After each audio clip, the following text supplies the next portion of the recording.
जय हिंद व्यूअर्स, एक बार फिर से आपका स्वागत है हमारे चैनल ज्ञानेशन क्लासेस पर।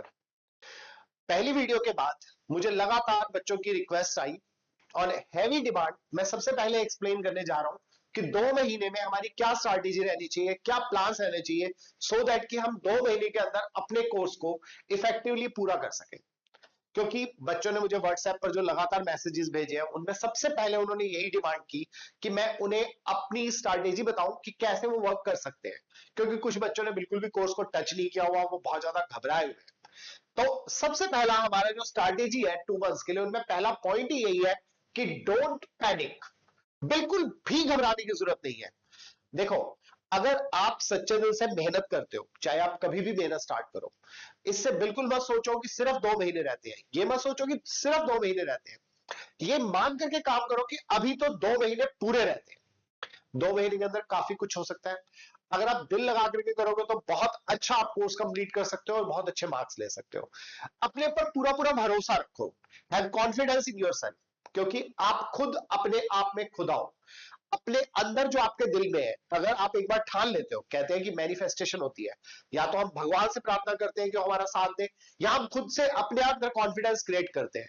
अगर हम मन के हारे हार है और मन के जीते जीत, अगर एक बार आपने अपने आप को जीत लिया, अपने अंदर विल पावर को स्ट्रॉन्ग कर लिया, अपना कॉन्फिडेंस क्रिएट कर लिया, तो बड़े आराम से आप 2 महीने के अंदर अपने कोर्स को बहुत अच्छा कंप्लीट कर सकते हैं। सो सबसे पहले आपने घबराना नहीं है, पूरे कॉन्फिडेंस के साथ आपने काम करना है।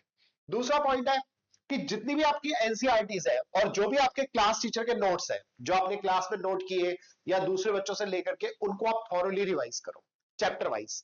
ऐसा नहीं कि सारे नोट्स एक साथ लेकर के बैठ गए, नहीं। आप ये मान करके करो, मुझे आज एक चैप्टर करना है तो मुझे उसी चैप्टर के ऊपर वर्क करना है।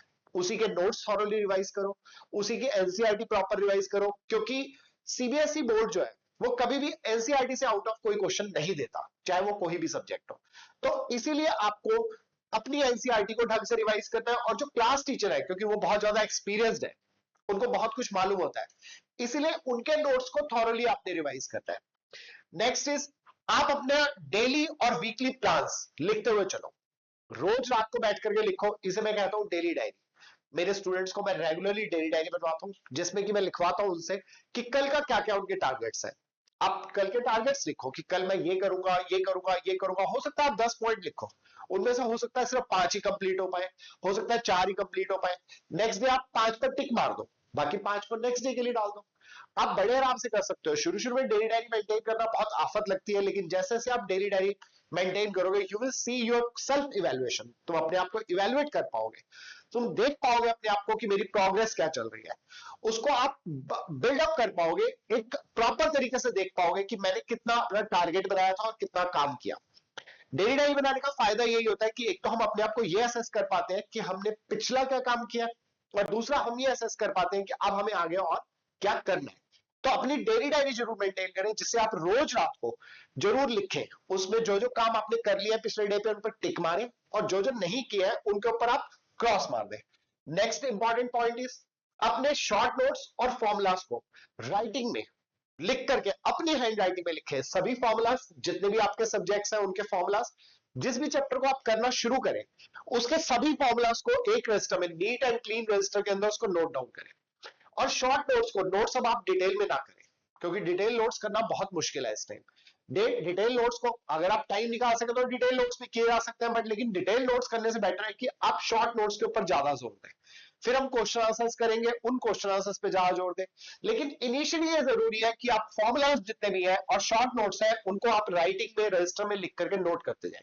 क्योंकि जब भी आपके पेपर्स आएंगे, तब आपका इस पूरी बुक को रिवाइज करने का अगर टाइम नहीं भी होगा, तो हम अपने जो फॉर्मुला रजिस्टर बनाया हुआ है हमने हर सब्जेक्ट का, या जो हमने नोट्स का रजिस्टर बनाया हुआ है, उनको हम राइटिंग को, जो हमने राइटिंग में बना रखा है, अपनी खुद की हैंड राइटिंग में बनाया है। खुद की हैंड राइटिंग बनाने का फायदा यही है कि हमें वो याद होते जाएंगे साथ साथ, और हम बड़े अच्छे तरीके से उनको रिवाइज कर सकते हैं।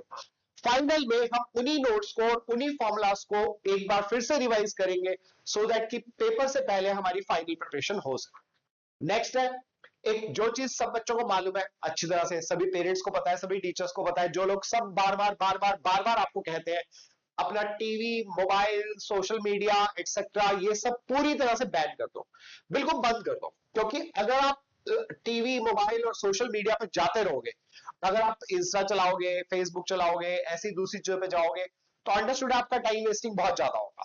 ये जो रील के अंदर बंद जाना है ना, ये एक बड़ी बहुत ज्यादा मेजर प्रॉब्लम है। लेकिन इस मेजर प्रॉब्लम के लिए मैं पहले भी बता चुका हूं कि इसके लिए आप खुद रिस्पॉन्सिबल नहीं है।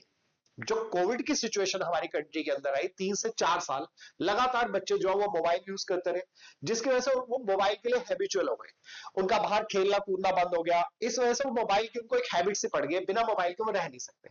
और मोबाइल एक बार खुल जाता है, या तो आप गेम्स में लग जाते हो या आप रील्स चलाने में लग जाते हो, जिसकी वजह से आपका बहुत सारा टाइम वेस्ट हो जाता है।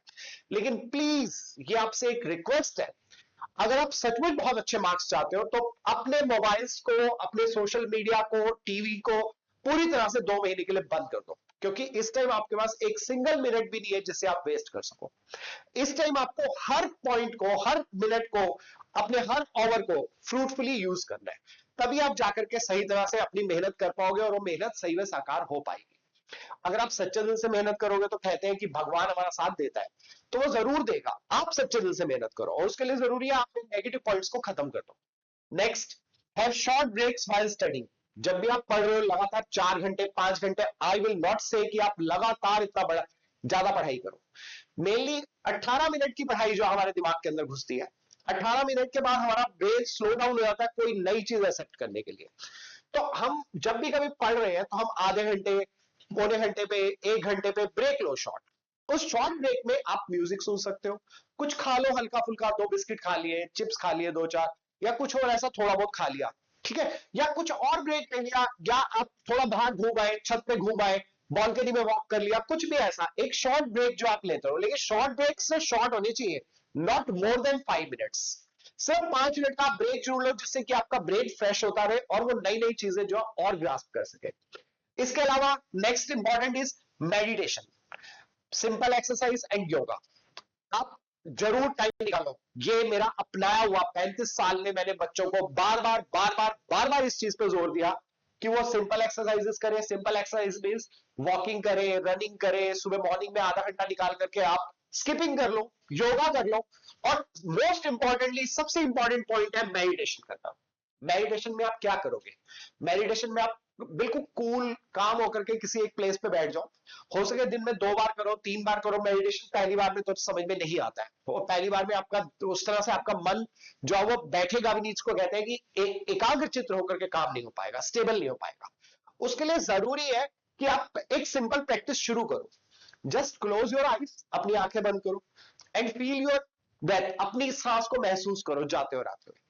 और जो जो आपने काम किया है, जितना भी आज आपने काम किया है या जो आपने करना है, उसके ऊपर ध्यान दो। अपने ब्रेन से फालतू ख्यालों को बिल्कुल निकाल दो। मेडिटेशन 5-7 मिनट का जरूर करो। अगर आप भगवान की पूजा करते हो और किसी भी देवी देवता को जो मानते हो, आप वहां खड़े होकर के पूजा करना चाहो, आप वहां हाथ जोड़कर खड़े हो जाओ और उनसे प्रार्थना करो कि वो आपको इनर एनर्जी दे, ताकि आप ये अपनी जो प्रिपरेशन है उसको ढंग से कर सके। तो मेडिटेशन जो आपके लिए बहुत जरूरी है। बिल्कुल कूल एंड काम होकर के बैठ करके 5-7 मिनट के लिए आप मेडिटेशन जरूर करें। इससे आप देखोगे कि आपकी एनर्जी दुगनी और चौगनी हो जाएगी, आप और ज्यादा काम कर पाओगे। नेक्स्ट है आपका no compromise with sleep and rest timings. Normally लोग कहते हैं कि थोड़ा नींद कम ले लो, 2 घंटे सो लो, 4 घंटे सो लो। I don't say that. अगर आप अपने ब्रेन को रेस्ट नहीं दोगे तो वो काम कैसे करेगा? तो अपने स्लीप टाइमिंग के साथ और रेस्ट टाइमिंग के साथ आप कंप्रोमाइज ना करें। अपने स्लीप टाइमिंग और रेस्ट टाइमिंग के साथ बिल्कुल भी कंप्रोमाइज ना करें। हाँ, थोड़ा अगर आपको लगता है कि आप अगर मतलब मान लो आप 8 घंटे सो रहे हो, उसके बाद 7 घंटे सो लो, ब्रेक में सो लो। रात को आप 4 घंटे 5 घंटे रात को सो जाओ, दिन में 1-8 घंटा रेस्ट कर लो। तो आपने टाइमिंग जो है वो ब्रेक करके ले लो। इससे आपकी नींद भी पूरी हो जाएगी और आपके ब्रेन को रेस्ट भी मिल जाएगा। और अगर आपको कभी लगता है आप बहुत थक गए हो, तो just take a nap for 15 minutes to 30 minutes. 15 से 30 मिनट का नैप लो, जिससे कि आप दोबारा री एनर्जाइज हो जाओगे और जिससे आपकी एनर्जी और ज्यादा वर्क करने लगेगी। सेट योर अलार्म्स, अपने अलार्म सेट करके काम करो तो आप और अच्छा वर्क कर पाओगे। नेक्स्ट है वीकली चेक पॉइंट्स।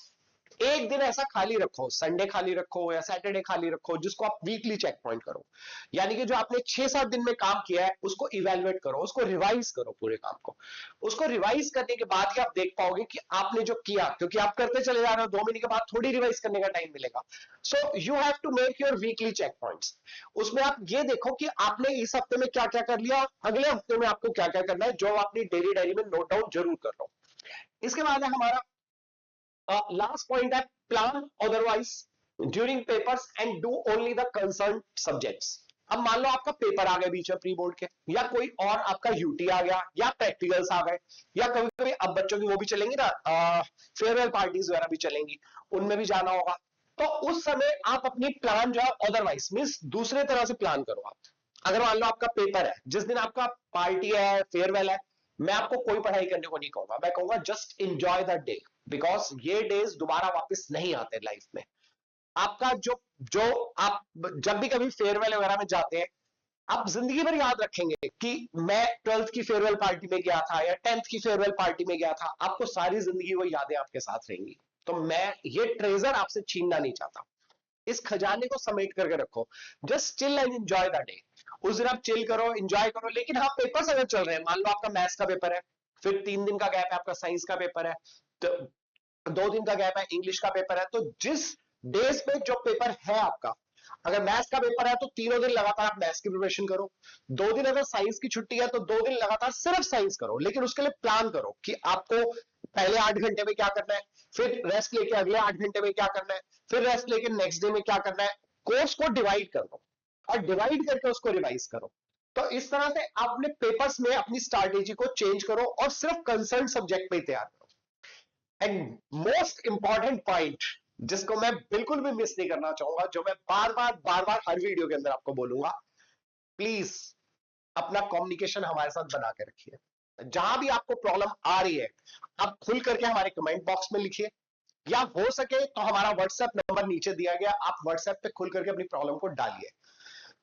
हमारी टीम पूरी पूरी कोशिश करेगी कि आपकी इंडिविजुअली हर किसी की प्रॉब्लम्स को सॉल्व कर सके। Thank you for watching this video, और अगली वीडियो में आपके साथ दोबारा से मिलते हैं। Thank you very much. जय हिंद।